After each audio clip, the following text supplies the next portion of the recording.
I'm Norman Howe, Managing Partner at Azure Group Wealth, and welcome to Wealth 101, part of our education series. Today I've got a rather serious topic to talk about, and that's basically dealing with understanding what happens when you join a super fund or you're in a super fund and you've got some life insurance inside there.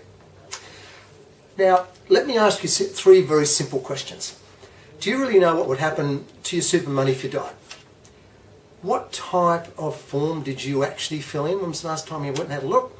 And have you given the trustees of your super fund the right and the decision to decide what's going to happen? So let me give you an example of the consequences of when you don't get that right and it all goes wrong. John and Robin are married. They've got two young kids, Ben and Stephanie, aged 4 and 6.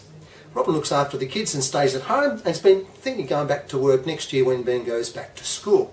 So John's been a member of a retail super fund for a little while now, and in fact just before Stephanie was born, and hasn't really reviewed his nominations of death benefits since that time.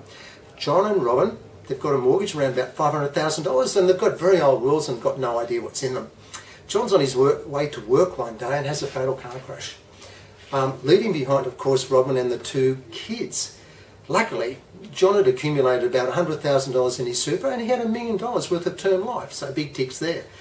John's super was always meant to go to Robin no matter what, and to be able to pay any debt that they might have, and of course allow Robin the opportunity to stay at home and look after the kids if that's what she wanted to do.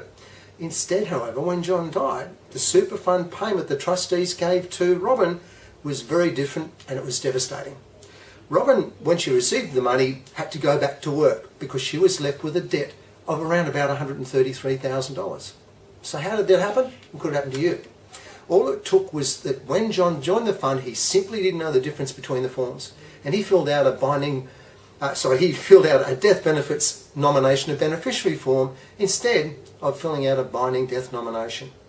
John, like many other people that join super funds, thought if he died, all of his money would simply go to his wife, and that includes the insurance. That wasn't the case. Not so. Because John signed a death benefit nomination of beneficiary form, he passed the decision on who gets his money when he died to the trustees, not what he thought was going to happen. Here's what the trustees decide. Who are the beneficiaries? It might be the same what's on your form. Often it's not. Deciding on the form of the benefit, whether you should be paid a lump sum or a pension, and then lastly, what proportion of the money should actually be paid to each of those dependents. Here's what the trustees actually decided. The dependents they decided was Robin, Ben and Stephanie, not Robin alone as John thought would be the case. Secondly, what actually happened then was that Robin was paid a lump sum, but the two children were paid a pension. And the proportions, the trustees did the right thing, and they gave everybody 1/3, 1/3, and 1/3. That meant Robin received $366,000. As a result of this trustee decision, Robin didn't have sufficient money to pay down all of the debt. She didn't have a lump sum so she could stay at home and look after the children or be empowered to make that choice when she wanted to go back to work, although she did receive a modest pension because of the entitlement to the children. This outcome could have been completely avoided if John had completed a binding death nomination form. That piece of knowledge he simply didn't have.